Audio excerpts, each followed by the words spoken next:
So the tales are connected through a frame story. A group of the pilgrims gathered at the Tabard Inn and decided to tell stories during their pilgrimage.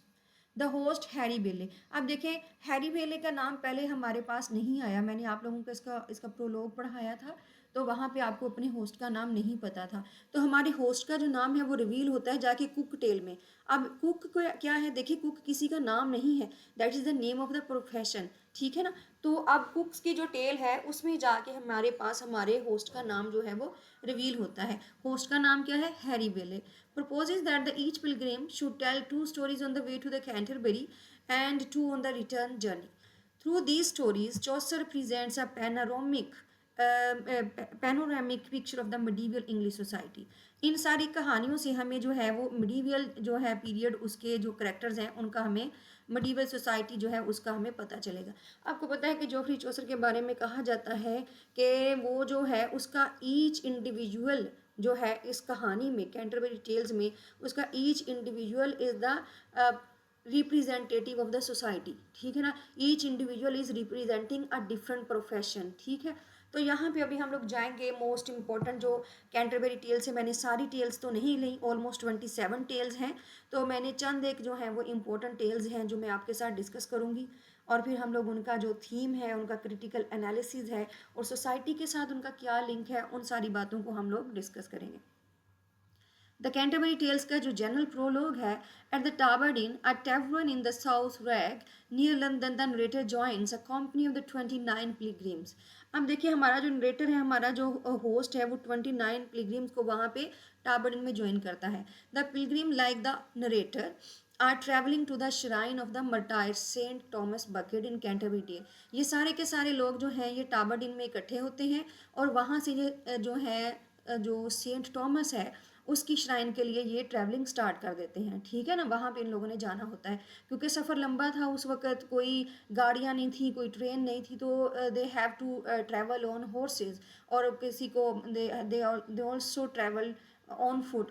तो फिर उन्होंने decide किया कि we have to spend our time, तो हम लोगों को इसको ना फ्रूटफुल बनाना है, तो हम लोग इसको स्टोरीज़ के थ्रू हम लोग अपना जो टाइम है वो गुजार सकते हैं।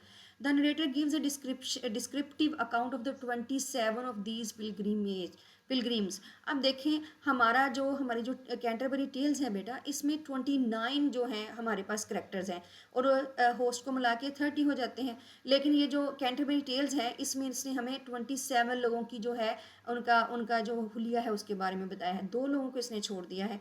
अब जिन जिन का हुलिया इसने बताया है उसमें नाइट है, आपको पता है नाइट जो है he belongs to the chivalry. Chivalry क्या होते हैं, उस वक्त के नोबल पर्सन जो होते हैं, आर्मी मैन जो होते हैं, ठीक है ना, उनको हम लोग कहते हैं। जो लोग बैटल्स में बैटल मतलब जंगों में हिस्सा लेते थे उनको हम लोग नाइट कहते हैं। और स्क्वायर भी बैटल्स में हिस्सा लेने वालों को कहते हैं, मतलब सोल्जर को कहते हैं।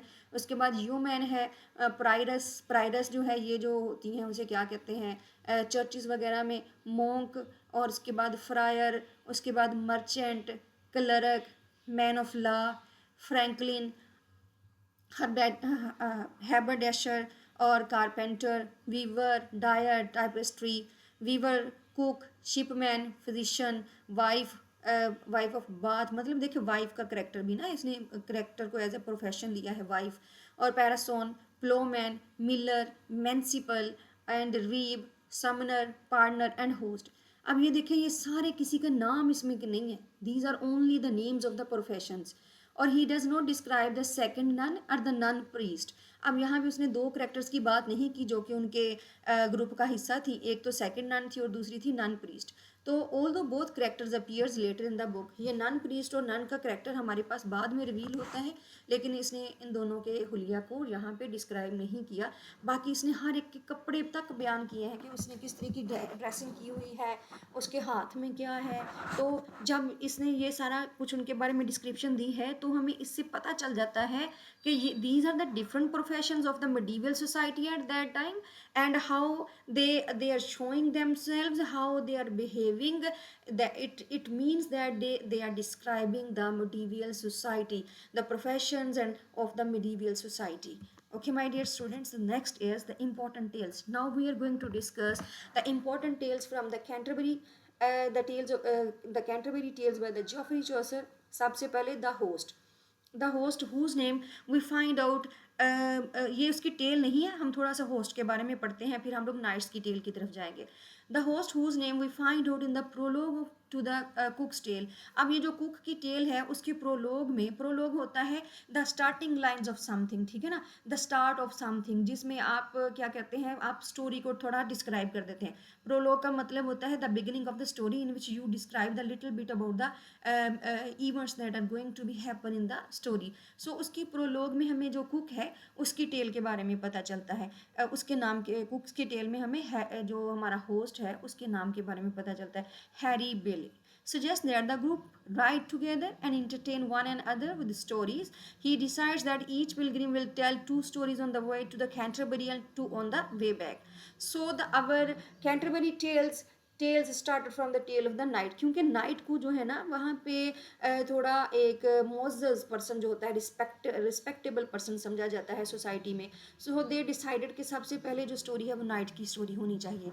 तो अब नाइट जब स्टोरी सुनाता है तो उसमें अपनी स्टोरी में वो हमें जो है वो 4 करेक्टर्स के से हमें ना इंट्रोड्यूस करवाता है। तो उसकी जो कहानी है वो एक्चुअली उसके बारे में है, शिवलरी के बारे में ही है, मतलब नाइट्स के बारे में है। नाइट का मतलब क्या है, सोल्जर है, ठीक है ना। तो वो 2 सोल्जर्स के बारे में है। अब देखिए कहानी जब स्टार्ट होती है उसमें दीजिस जो है, दीजिस ड्यूक ऑफ द ईथन्स।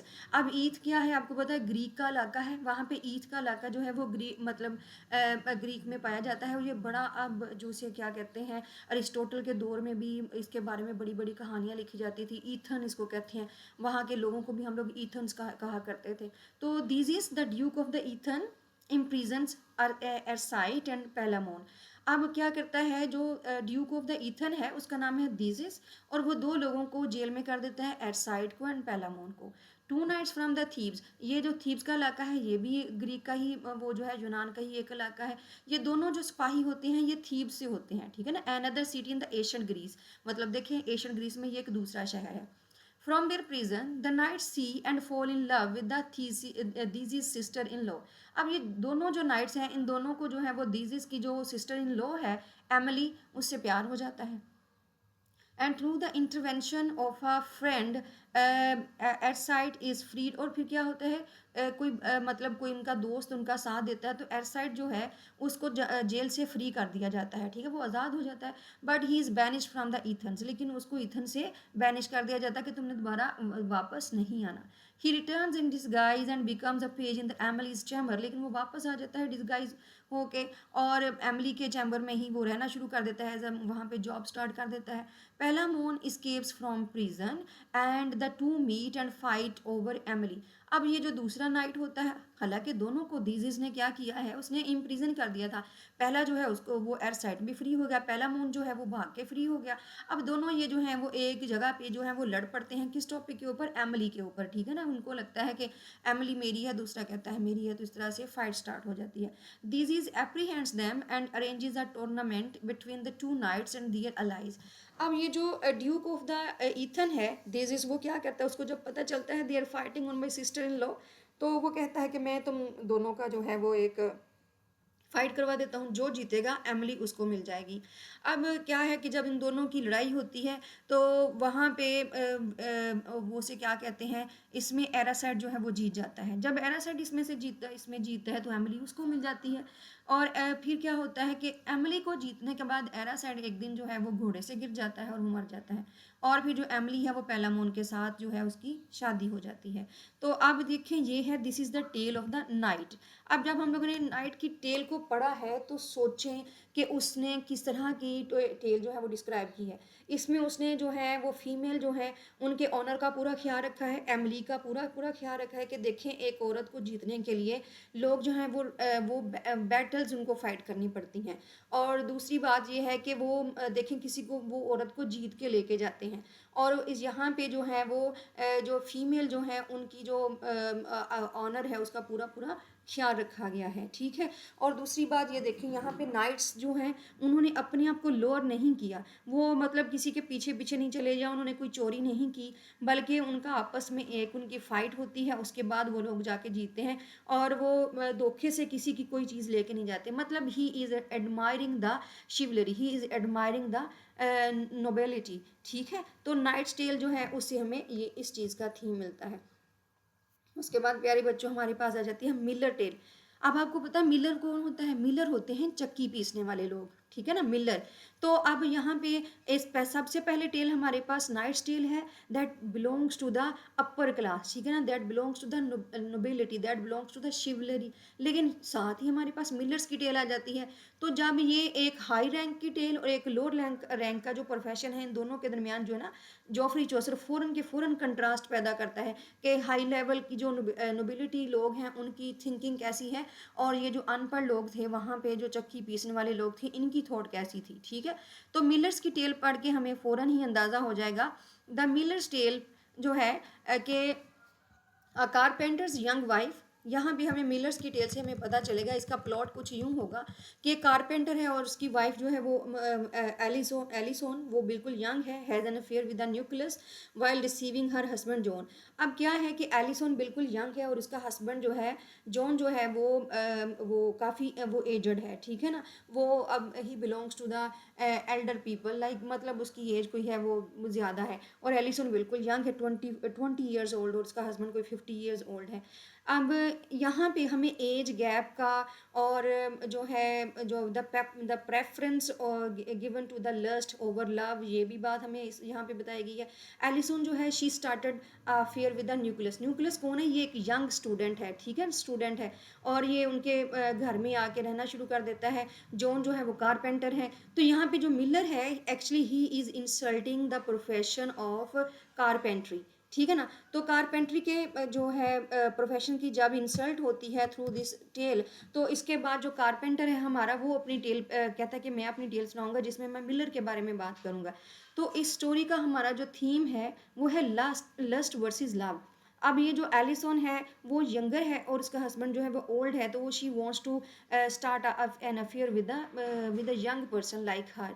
तो न्यूक्लियस जो यहाँ पे है वो स्टूडेंट है, वो यंग है बिल्कुल उसकी एज का, तो वो अपनी शादी को जो है वो बिल्कुल एक साइड पे डाल देती है और उसके साथ अफेयर स्टार्ट करवा देती है। तो यहाँ पे जो है मेडिवल सोसाइटी में जो the institute of the marriage है, हमारा इंस्टीट्यूशन ऑफ द मैरिज है, उसको भी जो है वो डिस्क्राइब किया गया है। उसके ऊपर भी एक सोशल स्टायर है कि इस तरह से इस तरह की एज गैप से वहाँ पे शादियाँ हो जाती थी, और वो जो शादियाँ थी वो डिसीविंग और चीटिंग के मतलब डिसीविंग चीटिंग उनमें चलती रहती थी, और वो जो था कोई मोहब्बत वगैरह नहीं होती थी, लोग जो हैं वो लस्ट के पीछे भाग पड़ते थे।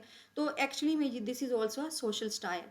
अगर हम लोग इसकी एनालिसिस की तरफ जाएं तो दिस इज़ अ फैब्लियो क्या होता है? अ शॉर्ट स्टोरी होती है, ठीक है ना। कॉमिक स्टोरी, इसमें थोड़ा सा वो फन भी होता है, जैसा कि मिलर्स टेल अगर आप पढ़ेंगे तो आपको थोड़ी हंसी भी आएगी कि उसमें वो जो उसका स्टूडेंट है वो कहता है कि आज रात जो है वो फ्लड आ जाना है, तो तुम ऐसा करो कि अपना जो है वो सोने वाला जो टब है उसको छत के करीब कर लो ताकि पानी जो है वो नीचे नीचे रहे। तो एक्चुअली तो इसमें थोड़ा सा वो कॉमिक एलिमेंट्स भी शामिल किए गए हैं। It mocks the noble ideas presented in the knight's tale. और आप देखें जो इसने नाइट ने इतने नोबल आइडियाज़ पेश किए थे कि औरतों की जो इज़्ज़त है वो बड़ी इंपॉर्टेंट ऑनर है कि उनको जीतने के लिए, उनको पाने के लिए फ़ाइट्स और रेसलिंग करनी पड़ती है। लेकिन यहाँ पे जो है एलिसन का जो करेक्टर है वो इतना आम करेक्टर दिखाया गया है कि वो अपने हस्बैंड को छोड़ के एक स्टूडेंट के पीछे भाग पड़ती है। और Chaucer's contrast high value high culture night with the low humour. अब देखें फ़ौरन ही नाइट की टेल के बाद मिलर की टेल आ गई, तो now the Chaucer contrast high culture night with the low humour. मतलब मिलर एक हाई रैंक है और साथ ही हमारे पास जो है वो लो रैंक की जो है वो प्रोफेशन की जो है वो हमारे पास टेल आ जाती है। इसके बाद आ जाता है रीव टेल। तो जो रीव टेल है, two students take revenge on the dishonest miller by sleeping with his wife and a daughter. अभी अभी मैंने आप लोगों को बताया जो रीव है ही इज़ द कारपेंटर, ठीक है ना। अभी जो मिलर है उसने अपनी स्टोरी में कारपेंटर की जो थी वो इंसल्ट की थी कि कारपेंटर की वाइफ थी, तो फ़ौरन का उसने कहा, रीव ने कहा कि now it's my turn to tell the story. वो कहानी सुनाता है, उसमें देयर आर टू स्टूडेंट्स, और दोनों स्टूडेंट्स जो हैं वो क्या करते हैं कि वो जो है वो मिलर के घर चले जाते हैं, वो कहते हैं कि we want to see how you use the mill, ठीक है ना, मतलब फ्लोर के लिए तुम किस तरीके से इसको इस्तेमाल करते हो, आटा कैसे बनाते हो। तो वो क्या वहाँ पे जाते हैं and they did something bad, और वो मतलब उसके miller by sleeping with his wife, वो भी उसकी वाइफ के साथ जो है वो अफेयर चला लेते हैं और उसकी बेटी के साथ, ठीक है। दोनों स्टूडेंट्स जो हैं वहाँ पे उसकी वाइफ और बेटी के साथ अफेयर चला लेते हैं। तो देखें ज़रा कि किस तरह से ये जो है वो सोसाइटी जो है वो डिपिक्ट हो रही है। औरतों का रैंक जो है वो नाइट की टेल में कहाँ कहाँ पे था, मिलर और रीव की टेल में कहाँ चला गया है। और इसका इस स्टोरी का जो थीम है बच्चों वो है रिवेंज और ट्रिकरी एंड करप्शन। अब रिवेंज क्या हुआ है, who is taking the revenge, यहाँ पे कारपेंटर जो है वो मिलर से रिवेंज ले रहा है एक तरह का, ठीक है ना। कैसे करके उसकी वाइफ और उसकी बेटी के साथ स्टूडेंट्स का अफेयर जो है वो बना के, क्योंकि मिलर्स की टेल में जो है वो कारपेंटर की वाइफ के साथ जो था वो अफेयर बना दिया गया था। तो अब रीव को लगता है by offering this story and by presenting this story through this story I can take the revenge upon miller. Critical analysis में this tale continues the Fablio traditions and highlights the cycles of the deception. It reflects class conflict between educated students and the dishonest tradesman. यहाँ पे class conflict हमें दिखाया गया है, दोनों students जो हैं वो एजुकेटेड हैं और डिसऑनेस्ट ट्रेड्समैन की बात की गई है। इस कहानी को जब आप पढ़ोगे तो आपको इसका सारा जो है बाकी की डिटेल आपके सामने आ जाएगी। अब हमारी अगली जो स्टोरी है that is the story that is the tale of the wife of the Bath. अब wife of the Bath that is the most important character from the Canterbury tales. Actually she is the representative of the medieval society female, ठीक है ना। वहाँ के इस story को पढ़ के हमें ये भी अंदाज़ा होता है कि it is all about the feminism, it is all about the feminist text. ऐसा लगता है कि जैसे मिडीवियल एज में भी फेमिनिज्म की बात होती थी। तो वाइफ ऑफ द बाथ की स्टोरी पढ़ के हमें अंदाज़ा होगा कि वहाँ पे ना तब औरतों को they were not allowed to do the second marriage, the third marriage. और तो यहाँ पे वाइफ ऑफ बाथ ने 5 शादियाँ की हुई हैं, जबकि वहाँ पे तो रिलीजन इजाज़त ही नहीं देता था कि एक से ज़्यादा शादियाँ की जाएँ। तो यहाँ पे है इसका जो प्लॉट है, a night must discover what women most desire. अब इस कहानी में ना एक नाइट होता है और वो एक औरत के पास जाता है, और वो जो औरत है वो आप उसको कह सकते हैं कि शी इज़ अ स्पिरिट, ठीक है ना, she is something else, like जैसे कोई चुड़ैल होती है, कुछ इस तरीके से है। तो विच टाइप भी आप इसको कह सकते हैं, स्पिरिट भी कह सकते हैं। तो नाइट जो है उसे वो डिफरेंट क्वेश्चंस करता है। तो वो कहती है कि मैं तुम्हें तुम्हारे सारे सवालों का जवाब दे दूंगी, और तुम वो कुछ क्वेश्चन जो है वो नाइट भी उससे पूछता है। वो नाइट से कहती है कि तुम लव वर्सेस फेथ को प्रेफर करोगे या फिर लस्ट वर्सेस अनफेथफुल औरत को। और वो कहता है कि नाइट कहता है कि मैं डिसीजन जो है वो आपके ऊपर छोड़ता हूँ, आप क्या करती हैं। तो वो कहती है कि मैं लव एंड फेथ को जो है जो है वो प्रीफर करूँगी। तो फिर ऐसा होता है कि जब वो नाइट जो है वो सारी की सारी अथॉरिटी एक औरत को दे देता है, तो वो औरत उससे खुश हो जाती है और वो अपने असली डिस्गाइज में आ जाती है, और वो जो है वो नाइट को आई थिंक सो उससे उसको अपना आप जो है वो एज अ गिफ्ट कर देती है। तो यहाँ पे थीम जो है वो फेमिनिज्म का है, पावर इन मैरिज का है, फीमेल सुवर्निटी का थीम देती है वाइफ ऑफ बाथ जो है। वाइफ ऑफ बाथ का अगर हम लोग इसके करेक्टर्स को भी पढ़ेंगे, इन सारे करेक्टर्स को भी पढ़ेंगे वन बाय वन, उसका करेक्टर कैसा है और उसके वो दिखने में कैसी है। वो उसका ना वो फेस ऐसा कि उसके जो पहले वाले जो ऊपर वाले जो दोनों दांत हैं उनमें थोड़ा सा स्पेस है, उसे उसके गले में एक जो है वो लॉकेट है, उसके ऊपर क्या लिखा हुआ है, ठीक है। ये सारी चीज़ें मैं आपको इनकी जो अपीयरेंसेस हैं डिफरेंट करेक्टर्स की वो भी मैं आपको पढ़ाऊंगी। अब इसके एनालिसिस में the wife of the bath challenges medieval patriarchy. अब उस वक्त की पेट्रियार्की को चैलेंज कर रही है हमारी जो वाइफ ऑफ बाथ है। Her tale suggest that the women desires control, women desire control and respect in relationship. वो कहती हैं कि औरतें जो हैं वो चाहती क्या हैं अपनी शादियों से, अपने रिलेशनशिप से। वो कहती हैं वो रिस्पेक्ट चाहती हैं और कंट्रोल चाहती हैं, ठीक है ना। कंट्रोल मतलब अगर वो कोई बात कहती हैं तो उनके हस्बैंड्स उस बात को मान लें। This tale is often seen as an early feminist text. इस टेल को हम लोग अर्ली फेमिनिस्ट टेक्स्ट भी कह सकते हैं। उसके बाद अगली टेल हमारे पास आ जाती है द फ्रायर टेल। फ्रायर जो है वो उसकी कहानी जो है अ करप्ट समनर। आज अब समनर क्या होते हैं, जो कि चर्चिज़ में काम करते हैं, समन जो देते हैं, जो भाषण जिसको कह सकते हैं, जो जो मतलब मज़हब के बारे में बातें करते हैं, is punished by being dragged to hell by a devil. इस कहानी में क्या होता है कि एक समनर होता है और उसको जो है वो जो जहन्नम है उसकी तरफ खींच के लेके जाया जा रहा होता है। क्यों? उसके इवल डीड्स की वजह से। उसने जो है माफिया बेची होती हैं लोगों को, और उसके अलावा उसने लोगों को बताया, रिलीजन के नाम पे उसने लूटा हुआ होता है। तो इसका सारी इस कहानी का थीम जो है वो हमारे पास है corruption in the church and hypocrisy. ठीक है, उस वक्त के लोग जो थे, जो समनर वगैरह थे, ये चर्चिस में करप्शन कैसे करते थे, और ये हिपोक्रेसी के बारे में इसका थीम है। अब इसका क्रिटिकल एनालिसिस है कि Chaucer criticize church officials who abuse their authority, and the tale reflects growing dissatisfaction with the church corruption in the medieval society. अब देखें यहाँ पे जो फ्रायर की टेल है, it is clearly giving us the picture of the church of the medieval time. ठीक है, देखिए ज़रा वहाँ पे जो समनर्स वगैरह थे, how they are corrupting the how they are corrupting their duties. ठीक है, अब आप देखें कि रेनेसांस के बारे में मैंने आपको बताया है कि रेनेसांस उस वक्त जो है वो इटली में स्टार्ट हो चुका था। उसकी जो है waves slowly and gradually they are coming toward the England. ठीक है ना, तो अब यहाँ पे जो है, यहाँ पे हमारे पास जो जॉफरी चौसर है, he criticize the institution of the church and the people how they were behaving in the medieval society. तो हमें यहाँ से थोड़ा थोड़ा पता चलना शुरू हो गया है, द चेंज इज कमिंग। अब देखिए फ्रायर टेल।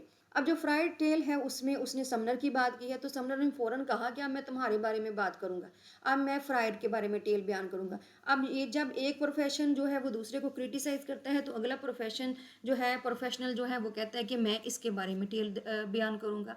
तो द समनर्स टेल आ जाती है फ्रायर टेल के बाद। अब इसमें क्या होता है, greedy fryer receives a humiliating gift afford from a sick man. तो ये जो है वो फ़ौरन ही जो है वो एक इंसल्टिंग टेल बना लेता है फ्रायर के बारे में, कि उसने इस तरह का उसको एक इंसल्टिंग गिफ्ट दिया गया। ठीक है, ये वो।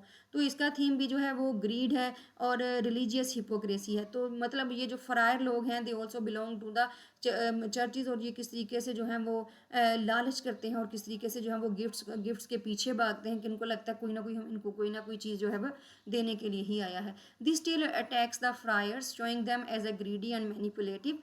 Chaucer uses humor to expose religious corruption. जो चौसर है देखिए वो through fun, through comic events, he is trying to criticize the institution of the churches. और उस वक्त के जो मतलब चर्चिज़ में जो लोग काम करते थे, summoners, friars, by telling their tales. तो इस तरह से जॉफरी चौसर जो है वो हमारे सामने एक पिक्चर जो है वो क्रिएट कर रहा है अपनी सोसाइटी की। अब क्लर्क। अब देखिए क्लर्क भी, it is also the name of a profession. अब द क्लैरिक्स टेल, इसमें क्या होता है, क्लैरिक्स टेल में एक बड़ी अच्छी बीवी दिखाई गई है, क्रिसलिडा उसका नाम है, endures cruel test from her husband.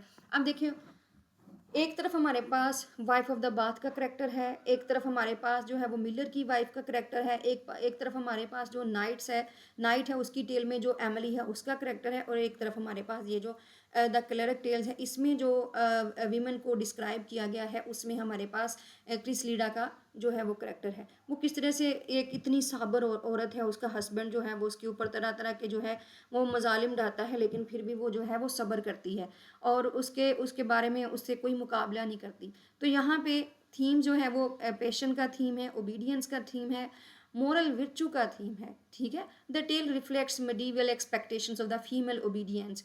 अब इस टेल से हमें पता चलता है कि how the medieval society expecting the passions and the respect from the women side towards the male side. वहाँ पे ये कहा जाता था कि औरतें जो हैं वो मर्दों का एहतराम करें, अच्छी बीवियाँ बन के रहें, घरों में रहें। These were the expectations from the society, जो कि इस टेल क्लैरिक टेल में हमारे सामने डिस्क्राइब की गई है। However, modern critics questions whether the story supports or criticizes such oppression. अब ये है कि यहाँ पे हमारे पास एक क्रिटिकल क्वेश्चन भी आ जाता है कि क्या उस वक्त की इस ऑपरेशन को हम लोग आप जो है सपोर्ट करें या फिर हम लोग इसको क्रिटिसाइज करें, कि ये जो क्रिसलेडा है इसको इसका हस्बैंड मारता भी है, वो बोलती नहीं है, और एक तरफ हमारे पास वाइफ ऑफ बाथ है, वो कहती है कि 5 शादियाँ भी कर लो तो कोई मसला नहीं है, औरतों को अपने हकूक़ के लिए बोलना चाहिए। तो क्या वाइफ ऑफ बाथ का करेक्टर अच्छा है या क्रिसलेडा का करेक्टर अच्छा है? अगली टेल हमारे पास आ जाती है the merchant's tale. A merchant, this is also the name of a profession. तो an old knight marries a young women who cheats on him. Again जो मर्चेंट टेल है, यहाँ पे बताया गया है कि यंग औरत जो है जब एक ओल्ड आदमी के साथ शादी करती है तो वो उसको मस्ट चीट करती है। तो ये मिडीवल सोसाइटी का एक तरह का ट्रेंड भी था कि यंग वीमेन को जो औरतें होती थी, यंग वीमेन जो होती थी, उनकी शादियाँ जो थी वो ओल्ड एजेस के पर्सनस के साथ हो जाती थी, then they have to cheat on them. So theme यहाँ पे मैरिज इंस्टीट्यूशन को अगेन क्रिटिसाइज किया गया है, एज वर्सेस यूथ को क्रिटिसाइज किया गया है, सेक्सुअल हिपोक्रेसी को भी यहाँ पे इस्तेमाल किया गया है। तो the tale satires marriages and male authority, यहाँ पे मैरिज को और मेल अथॉरिटी को स्टायर किया गया है। It shows that the marriage may be based on the lust rather than love. ये यहाँ पे जितनी भी शादियाँ दिखाई जा रही हैं सिवाय नाइट के और क्रिसलिडा के, वो ऐसी लग रहा है कि ये जो शादियां that they are not basis upon love, they are based upon lust. ठीक है, लोग जो हैं वो लस्ट की तरफ भाग रहे थे लव की बजाय। ठीक है, अब देखें प्यारे बच्चों, these were the few stories that I have selected from the Canterbury Tales. तो अगली जो कुछ स्टोरीज हैं वो आप लोगों ने खुद पढ़नी है, उनका एनालिसिस भी करना है। मैंने सिर्फ I just gave you the glimpses from this society, not the whole stories I described here, but you people have to read the other stories and we will share in our next lecture. Now I just want to describe here the representation of the medieval society in these tales. Chaucer's work is a mirror of the 14th century English society. अब Canterbury Tales देखें आप अपने, we are the students of the English literature, whenever we study the English literature हमारी imagination जाग जाती है। आप लोगों की भी इमेजिनेशन जाग रही होगी, जैसे जैसे आप एक एक करेक्टर को पढ़ रहे हैं, you are creating their pictures in your mind. हम लोगों का ये बड़ा मार्जिन है, मेरे ख्याल से being the students, being the teacher of the English literature, हमारी इमेजिनेशन बड़ी स्ट्रॉन्ग होती है। जैसे जैसे आपने एक एक करेक्टर के बारे में पढ़ा है, उसकी स्टोरी के बारे में पढ़ा है, I hope so there is the picture in your minds also. आप देखें यहाँ पे representation of the medieval society है, तो चौसर का जो वर्क है it is the mirror of the English society of the 14th century. वहाँ पे लोग कैसे थे, सोशल डाइवर्सिटी कैसी थी। अब सोशल डाइवर्सिटी को आप देख लें, वहाँ पे क्लर्क है, वहाँ पे मर्चेंट है, वहाँ पे समनर है, वहाँ पे पार्टनर है, वहाँ पे प्राइडस है, वहाँ पे फ्रायर है। तो ये कितने मनाइट है, स्क्वायर है, कितने ही लोग हैं, कितने ही प्रोफेशंस है। तो this is called the social diversity. उसके बाद the pilgrims represents many professions. ठीक है, अब ये देखें, knights, clergy, merchants, farmers, craftsman. उसके बाद रिलीजियस करप्शन भी हमें बताई गई है कि उस वक्त रिलीजन को कैसे इस्तेमाल किया जाता था लोगों को यूज़ करने के लिए। Characters like partner, fryer, Sumner, how they do corruption with in the church. ये जो सारे करेक्टर्स हैं ये चर्च से लिए गए हैं और वो ये किस तरह से करप्शन करते थे। उसके बाद जेंडर रोल दिखाया गया है। The wife of the bath challenges the traditional ideas about women. वहाँ पे उस वक़्त औरतों के बारे में ट्रेडिशनल आइडियाज़ थे। They should be the obedient, they should respect their husbands, they should remain inside within the 4 walls of the house. और बट यहाँ पे जो wife of Bath she, is very brave ब्रेव, और उसे क्या कहते हैं, उसने अपनी जो 5 मैरिजेस को डिस्कस किया है और औरतों के हकूक़ की बात की है कि what women want from the man. और उसने बताया भी है कि औरतें क्या चाहती हैं और अगर मर्द इस बात को मान लें तो ये झगड़ा ही सारा का सारा ख़त्म हो जाए। इसके बाद क्लास कॉन्फ्लिक्ट की बात हुई, तो different classes interact and compete through story telling. आपने अभी देखा है कि जब मिलर ने कहानी सुनाई है, टेल बताई है कारपेंटर के बारे में, तो फ़ौरन जो रीव है, जो कारपेंटर है, उसने एक टेल सुनाई है मिलर के बारे में। तो लोग जो हैं क्लास डिफरेंट जो है interact and compete through story telling. यहाँ पे क्लास कॉन्फ्लिक्ट को लोग एक दूसरे के साथ स्टोरी टेलिंग के ज़रिए जो है वो बता रहे हैं, एक दूसरे की इंसल्ट कर रहे हैं बट स्टोरी टेलिंग के थ्रू एक दूसरे को नीचा दिखा रहे हैं, लेकिन अपनी अपनी स्टोरीज़ के अंदर। ठीक है, अब critical interpretation of this text is that social stair है, इसमें ह्यूमनिज्म की बात होती है, रियलिज्म की बात होती है। अब सोशल स्टायर क्या है, Chaucer criticizes corruption in church and society. और ह्यूमनिज्म क्या है, the tale explores human nature, desires and weaknesses.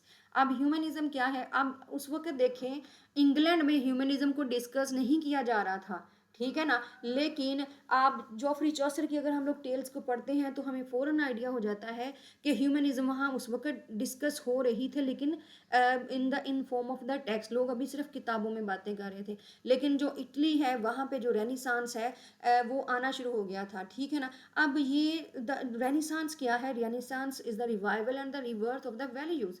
अब देखिए फिर से बात सुने कि इससे पहले और एक तरह से हम लोगों ने रेनेसांस को ह्यूमनिज़्म भी कहना है, ठीक है ना। इससे पहले जो था वो सिर्फ मज़हब को जो है वो सारी की सारी इंपॉर्टेंस दी जाती थी, but after the renaissance the theories, the importance moves from theocentrism to the androcentrism, ठीक है। What is the थियोसेंट्रिज्म?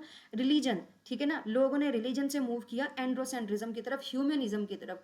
तो यहाँ पे इस टेक्स्ट में हमें the tale explores human nature, पहले ह्यूमन नेचर जो थी उसको जो है वो इग्नोर किया जाता था, और जो ह्यूमन बीइंग थे उनकी डिज़ायर्स की बात ही नहीं होती थी। लेकिन यहाँ पे जॉफ्री चौसर ने ह्यूमनिज्म को भी डिस्क्राइब किया। It means that the travel has been started from theocentrism to the androcentrism. उसके बाद यहाँ पे रियलिज्म की बात हुई है। Characters represent real material professions and personalities. और यहाँ पे जो रियलिज्म है, characters represent real material professions, वहाँ पे जो मिडीवल टाइम के सही वाले प्रोफेशंस को बताया गया है, उनकी पर्सनैलिटीज़ को डिस्कस किया गया है। टुमारो में आप लोगों को मतलब in our next lecture we will discuss the their dressing and their personalities, ठीक है। यहाँ पे जितने हमारे करेक्टर्स हैं हम लोग उनको देखेंगे, उन्होंने कपड़े कैसे पहने हुए हैं, ठीक है। उस वक्त इन लोगों की ड्रेसिंग और इन लोगों का जो है अगर हम लोग इनकी पर्सनैलिटीज़ को डिस्कस करेंगे तो हमारे सामने जो है मिडीवल सोसाइटी की पिक्चर और ज़्यादा क्लियर हो जाएगी, ठीक है। थैंक यू वेरी मच प्यारे बच्चों, मुझे लगता है कि आप लोगों को समझ आई है। तो this was the only a glimpse about the